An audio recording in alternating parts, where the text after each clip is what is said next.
Hello and welcome to my podcast. Do me a favor, subscribe to the John Keim Report wherever you get your podcasts. If you're watching on YouTube, hit that like button, hit that subscribe button. You can find us there as part of Ampire Media, Ampire. Always much appreciated when you tune in. And don't forget, you can read my work on ESPN.com. I have a story up now about how the Commanders' offseason impacts their draft plans. And it could be because of what they did at a particular position. Maybe it lessens the need to get one at 29, or at least gives them the flexibility to find a certain position later in the draft when maybe before free agency, like tackle, offensive tackle, they definitely wanted one. If you didn't get one in free agency via the trade for Laramie Tunsil, then they would have definitely wanted to take one pretty high in this draft. And as it is, well, we'll get into all that later. But anyway, so that's up on ESPN.com right now. Also, in a minute, I'll be joined by a bunch of my colleagues who cover the Commanders. So it's Nicki, Jhabvala, and Sam Fortier from the Washington Post, Ben Standig from The Athletic, and also the Last Man Standig Podcast, JP Finlay from a few places, 106.7, Monumental Sports, NBC Sports, and then Mitch Tischler from Monumental as well. So anyway, by the way, Ben did a nice little thing on The Athletic the other day, so give it a read. It was about just different scenarios for the draft, like if Washington wants to be ultra aggressive, if they trade back, if they stay put, if they do this, here are guys that he would look at in these rounds. So always a good read there from Ben. So anyways, give that a read, and there you go. So I'll get to them all in a minute, but a couple programming notes before we get there. One, there's no real update on the RFK Stadium situation. As I know you know by now, it's very close, but with politics and sports, until it's done, it's got to be done, folks. But it is very close. And as I said this for the club members last week, that there's a lot of optimism surrounding this, of course, as I'm sure you've read, and it looks really good, but they still got to get it. Listen, man, you got to get across that goal line, and it's not across the goal line just yet, but very, very promising. So there you go. But no real update other than that. So anyways, and then for the ESPN NFL Nation mock draft, some of you, if you've followed that for years, we've done this for a long time. That will air on ESPN on Tuesday from 3 to 4. And so give that a watch. Now, in this mock, I've already made my pick. But in this particular mock, it's what I think they will do when confronted with the possibilities at 29 with in the scenario I was presented. There are a couple of guys that I felt like would have been a definite possibility. They both went earlier, and I'll talk about those, actually after the fact, because I'm not going to talk about it before. Anyways, so just know that it's what I think they will do, because there's one player that I'm like, I love this guy, but I don't know that they'll take him in the first round. So, but I do think this is a guy they like, because it's a guy who definitely visited. They've met with him, a few times. So there you go. Anyway, that will come on Tuesday, ESPN from 3 to 4. Kevin DeGandhi and Mike Tannenbaum will be your hosts on the show and kind of picking the picks apart. And so there you go. A couple other things. One, I'm recording this on Easter, so happy Easter to everybody. And two, a little personal note here. If you're a certain age, 50 or over, get your PSA for pancreatic cancer, because it is very important. And if 5 of you people out here listening today, go and get it because I said something, thank you. But this is something that's hitting a little bit, it's near and dear to my heart right now. So do me a favor, go get your PSA. I got mine a week and a half ago. And fortunately, seems pretty clear, but do me a favor and go get that if you are a certain age. So I apologize for some public service announcement, but I do think it's important. And sometimes you don't know what you have until you take that test. And there may be no symptoms. You can take that test. And, it's funny, my doctor told me to wait till you're a certain age. I'm like, and I kind of fought that. And I think anybody should fight that too. Don't wait till you're 60 or whatever to get it. Get it much earlier than that. So anyways, just a little public service announcement from me. I appreciate you, and I appreciate your indulgence in that. Anyway, that's it from me. By the way, one last thing is I will be back on Tuesday. I'm going to be doing some draft notes and thoughts heading into the draft, obviously Thursday night. And then I am going to be talking to Logan Paulson as well for another one that comes out probably on Wednesday. So, and I also do one after the first round, do one after day two, do one after the final round of the draft as well. And then probably another one wrapping it all up for later on too. So there's a lot to come with the draft content. So anyways, folks, that's it from me. Now, here's my Commander beat reporting colleagues, Nicki, Sam, Ben, JP, and Mitch. All right, everyone. So I want to bring all my pals on here to talk about the draft, even though we don't have the intrigue of last year. In some ways, it's a lot more mysterious because the 29th pick. And so I got my little panel of experts here, plus Sam. So there we go. Sam back from Spain, where you're now an international TikTok star. So I think that's all. I appreciate you coming on here with the regulars now. But I wanted to start with the draft and just let's get into the draft. And, so actually, let me introduce, because if people aren't watching, I got Nicki Jhabvala from the Post, JP Finlay from about 5 different outlets, Sam Fortier from the Post, Ben Standig from the Athletic, and Mitch Tischler from Monumental. So there we go. Now you know who's on here. Let's start with the draft. But I want to start with, what do you feel is the biggest need entering the draft? And if they did enough in free agency to kind of go where they can go anywhere. Nicki, let's start with you. I think their biggest need is still edge rusher. I don't think they had enough last year. They clearly didn't. And I mean, John Allen was probably their best pass rusher when he was healthy, and now he's gone. So I think they could add there. And I don't know. I think this class is deep enough there where they could get somebody pretty good at 29 if they want to go edge rusher in the first round.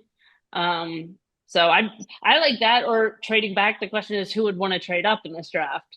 And I don't know that they'll have many. So maybe Cleveland if they're going for a quarterback, but I don't. Do they want to cut a deal with the Giants and have them come back in for them to get a quarterback? I don't know. So I think they should go edge rusher or tackle. If there is a tackle they feel good about. Offensive tackle? Offensive tackle. Okay, yeah, I like that thought. But I would say this, if this quarterback class isn't that deep, I'm okay with the Giants trying to get one there. So Yeah. it may kind of be a win-win for them. Mitch, I know, by the way, Mitch is doing a first round mock with just offensive linemen. So I look forward to that coming out. Mitch, what do you think?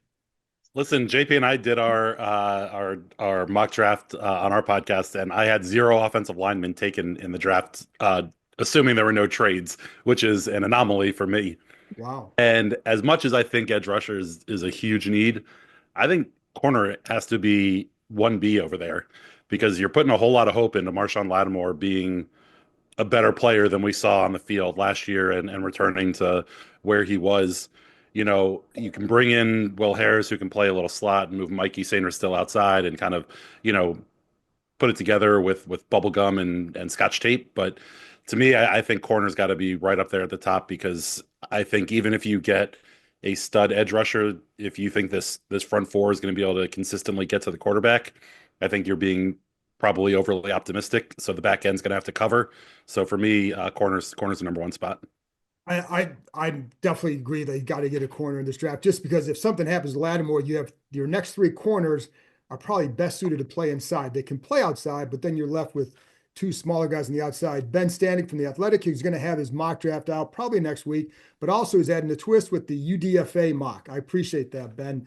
I think that's pretty ballsy of you to do that. So let's go.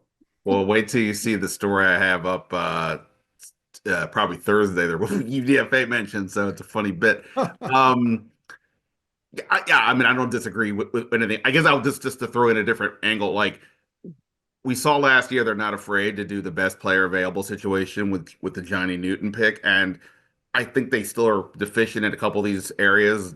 There's no upside at the edge rusher. Mitch mentioned the corner, and I agree with the offensive line, but they are kind of in a position to take whatever they want. I mean, other than quarterback, nothing would really surprise me. Like they did a good job in free agency of like creating a viable rotation at pretty much every spot. Again, I'm not saying that's the same as saying it's good enough, but like if they decide, hey, we like somebody else besides edge rusher, like they have a rotation. Same thing at, most of the other spots. So, to that end, I think they could go best player. But yeah, I mean, I think edge, corner, I think they need more speed on offense. Maybe that's the only thing I hadn't been mentioned yet. But yeah, I think they're in a good position to be able to do what they want. But there are a couple of areas they certainly need some help in.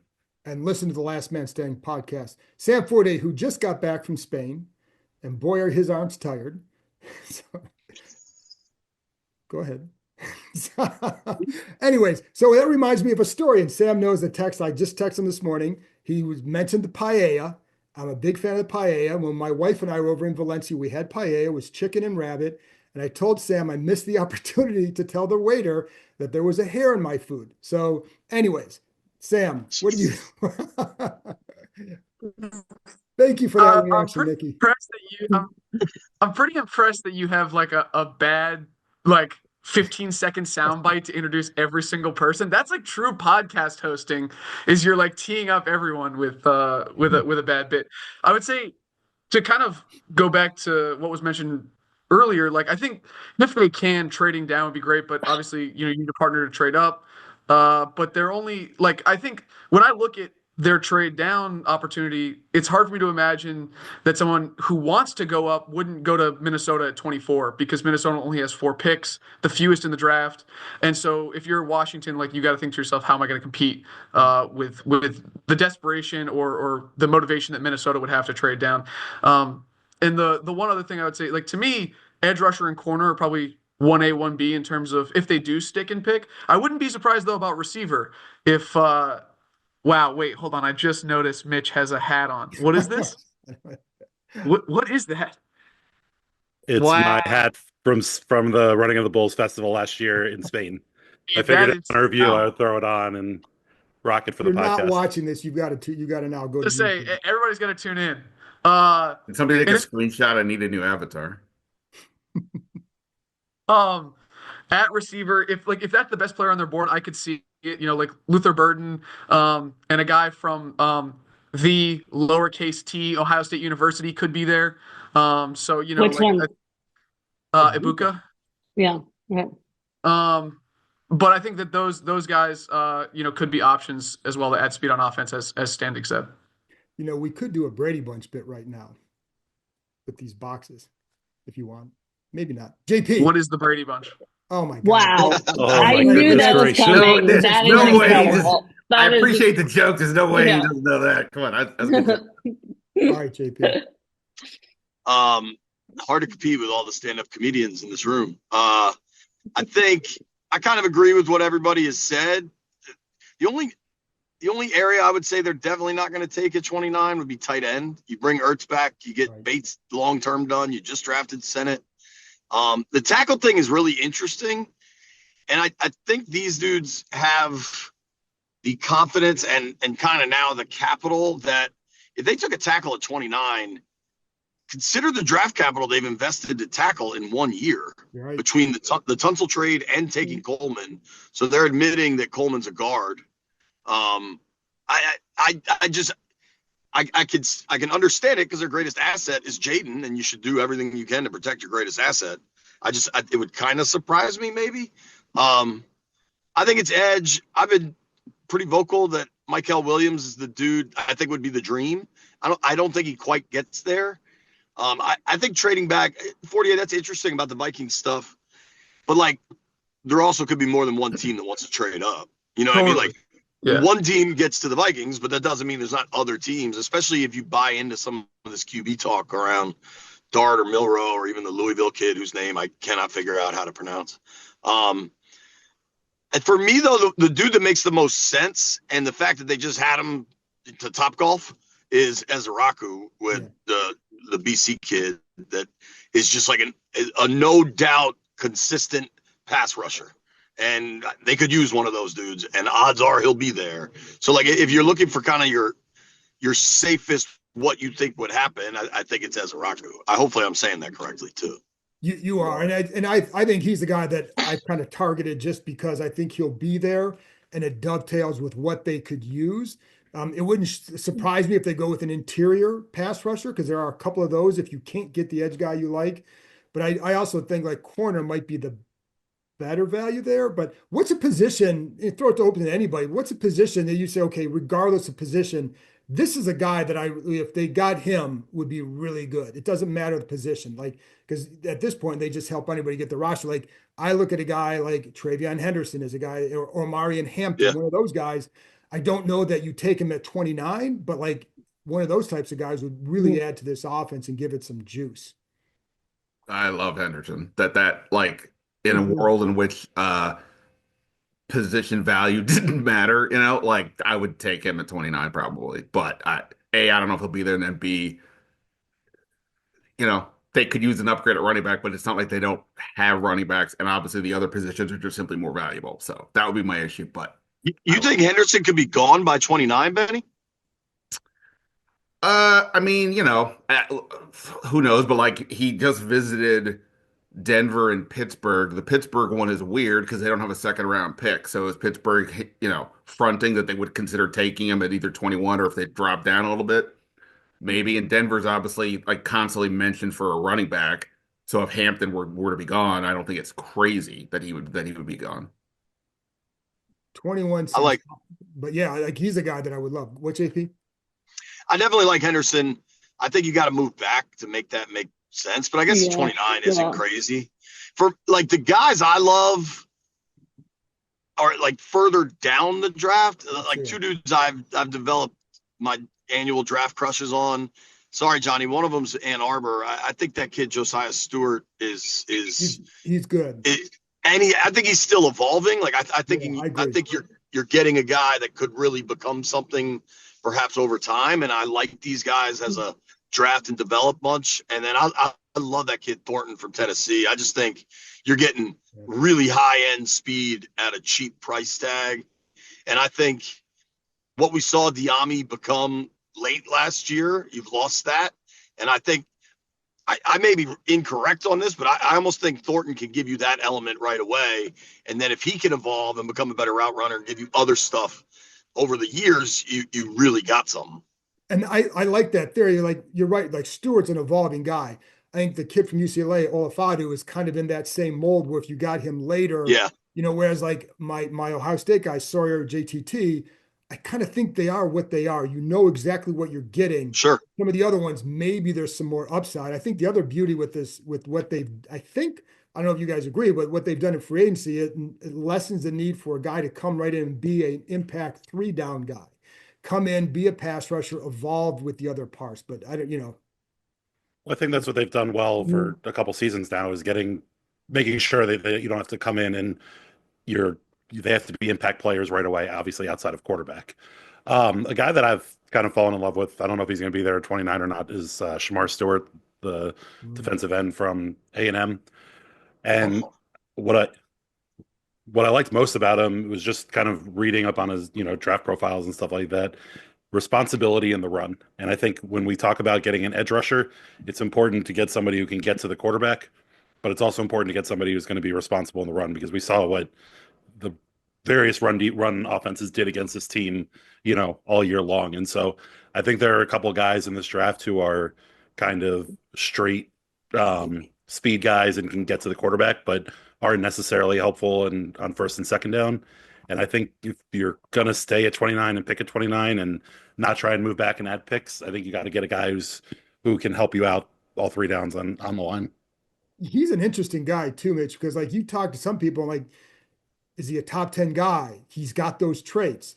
If he falls at 29, why does he fall that far? But he's got those traits, and he did a good Senior Bowl. So, his numbers, his sack numbers in college were essentially non-existent. So I think the pressure was high. The pressures were high. Exactly. So how do you take that? 1.5 sacks, 3 consecutive years is insane, especially because it's kind of low. But that's just insane. You also got to think about the conference that he played in. The offenses were all spread offenses, and you read what you read, and obviously people are putting out positive stuff about it. But I guess one of the overwhelming thoughts were both of those. Is it Scourton and him?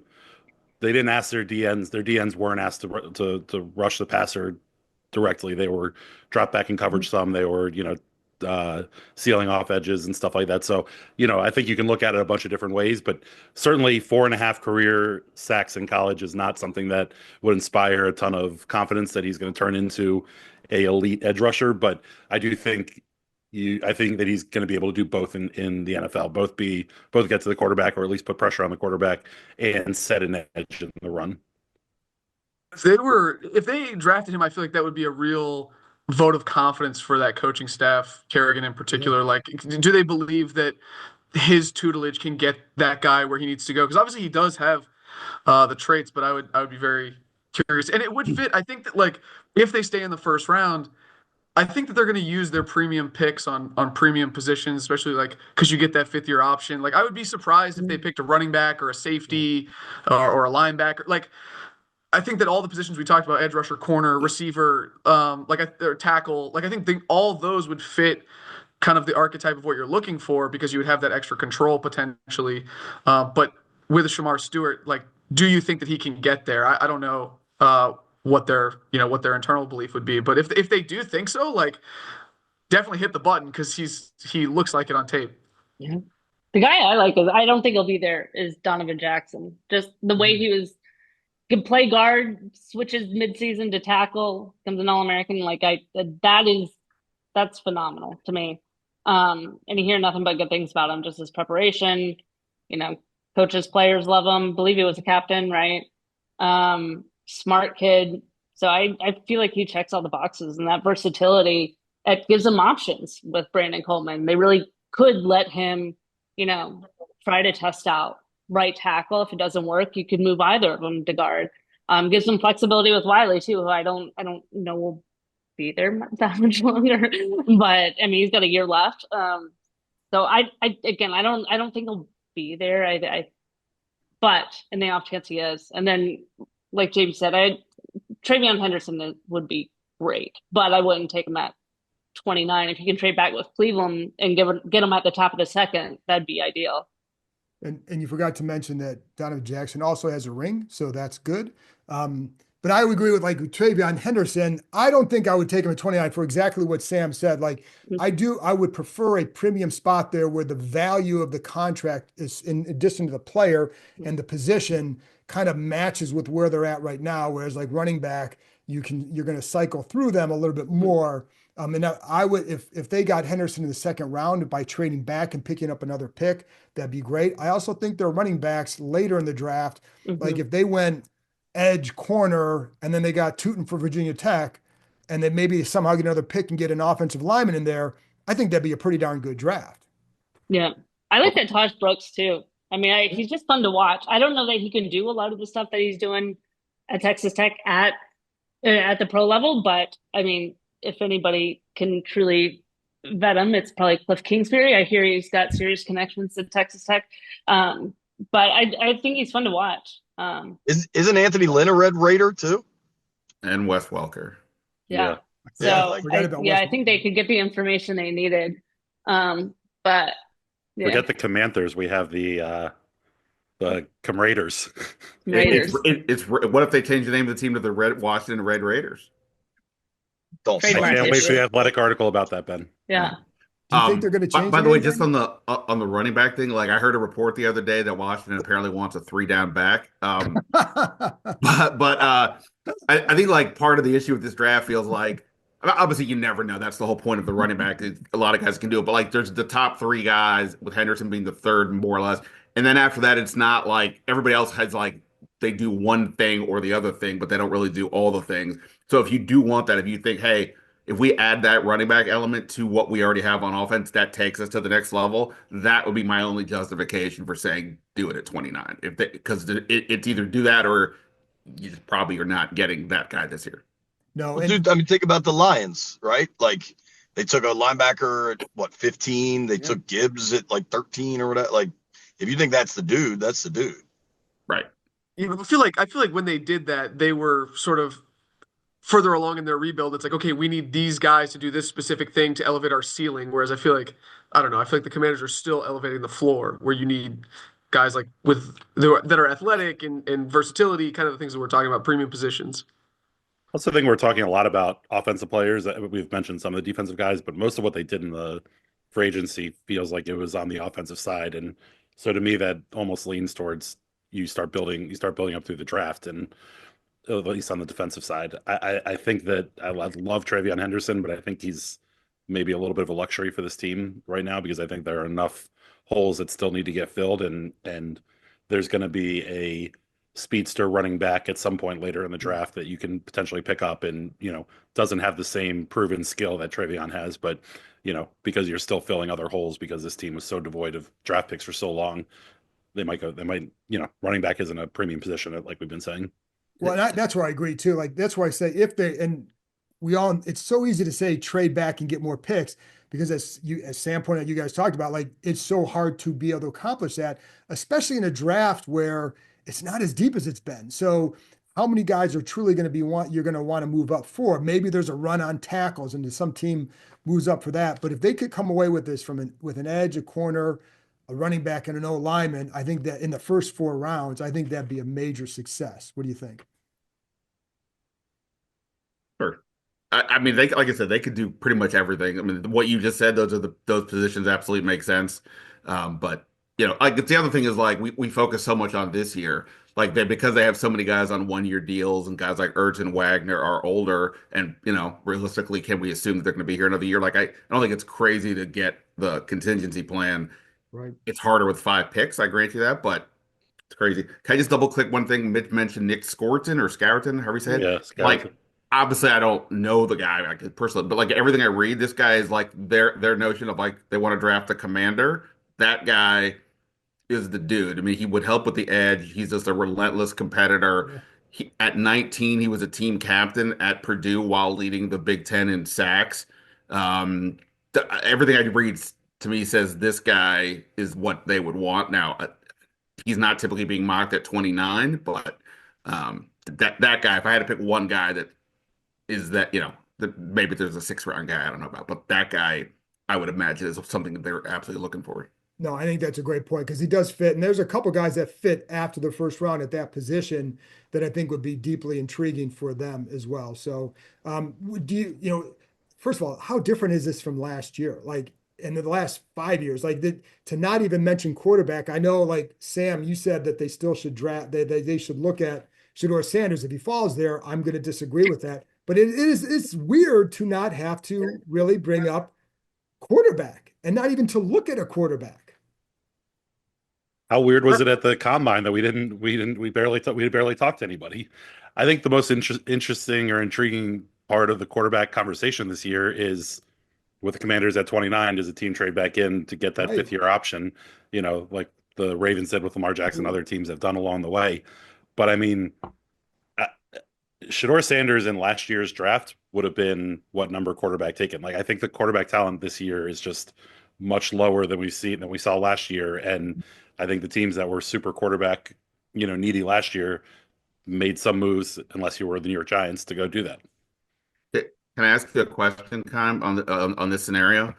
If the Giants, who have the 2nd pick in the 2nd round, say, "Hey, we got to trade up. We want to get Jalen Milroe," and like the way the board falls, like they go to Washington and say, "Hey, we'll do a trade with you."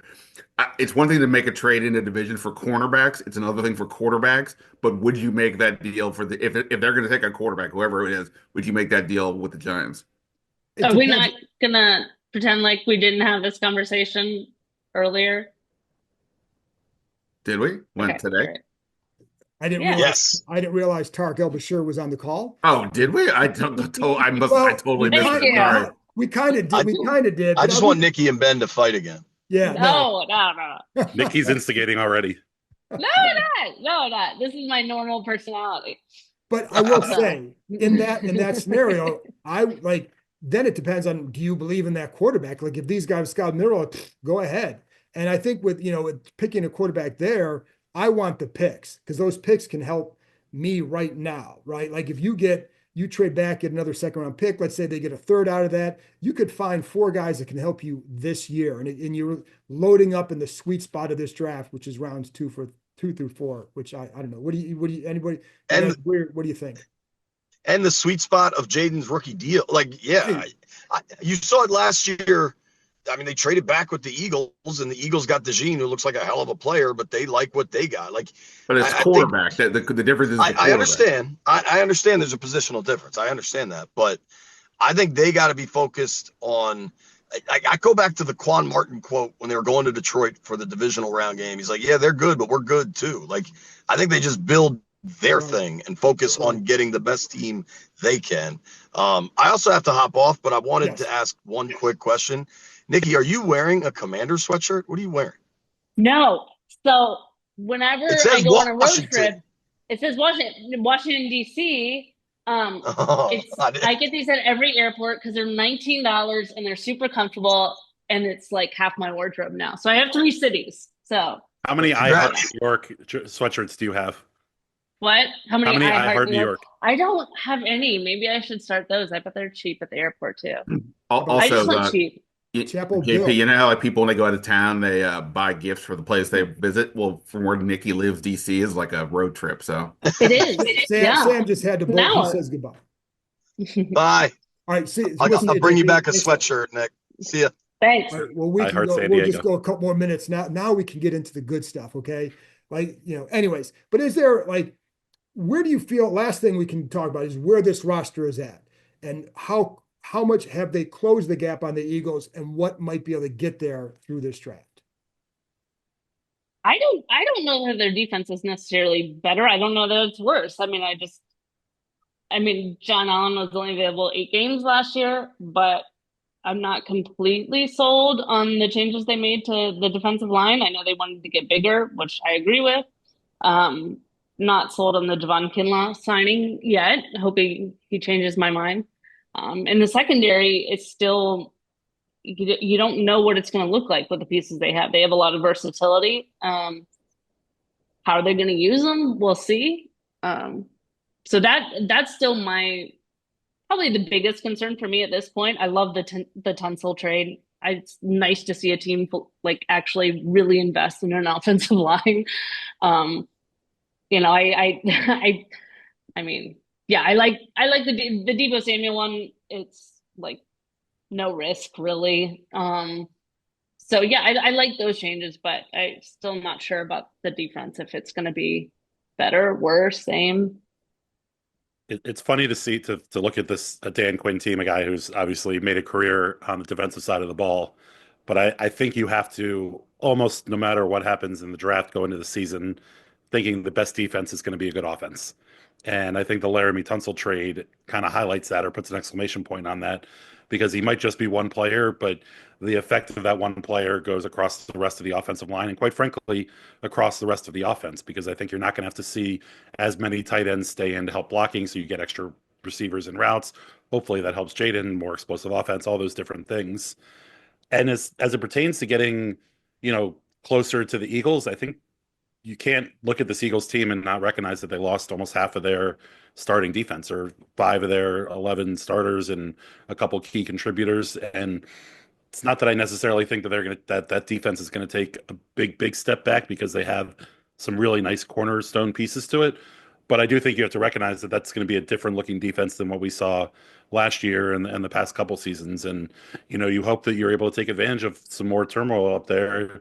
3 straight years they've lost offensive coordinators. I mean, things are constantly evolving, constantly changing, and they've done an incredible job of keeping kind of the core together and keeping moving forward and taking steps up. But at some point, all this change and all this, I'm going to call it chaos within the team, with quarterback, wide receiver, head coach, all the different things that NFL history has showed us that eventually that takes a toll on a team. And I don't wonder if this year is maybe the year that the Eagles start taking a little bit of a step back, as they had the long playoff run, Super Bowl, all those different things, plus all these changes.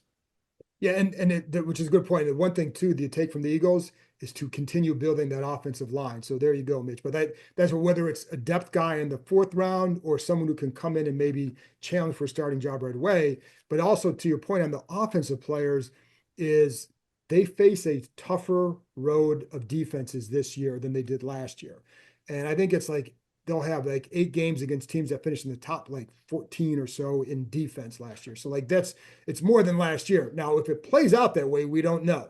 But it's why, like, if you continue to add on offense, if you have to, then I don't have a problem with that, because you make your offense better because you're going to be facing better D. So anyways, what Ben will give you the last word here.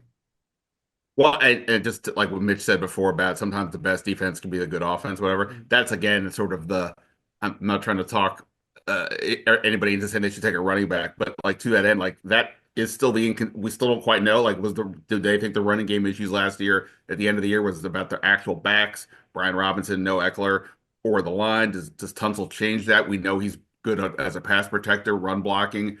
Not as good, but so there's that. But yeah, I don't know. Like, if they've gotten better, it's like on the margins. It's like Dietrich Wise is better against the run than Dante Fowler. Is that enough to drop them from 30th to more middle of the pack? That type of deal.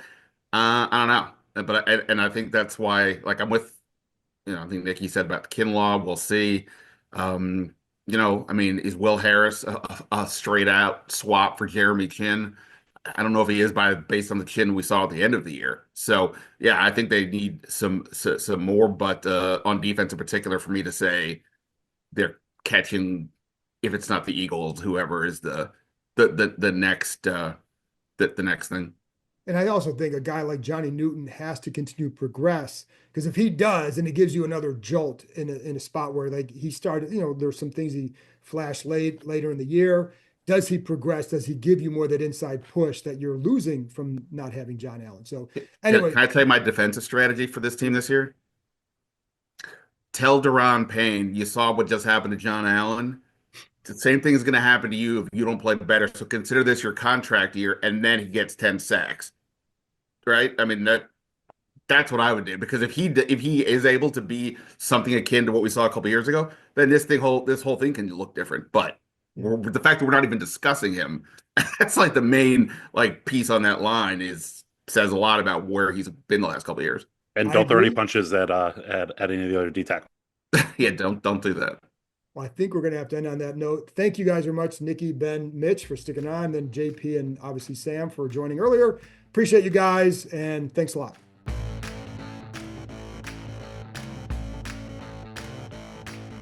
That's it for this episode. Thanks to Nicki, Sam, JP, Mitch, and Ben for joining me, and thank you as always for tuning in. And I'll be back on Tuesday with another episode. So I will talk to you next time.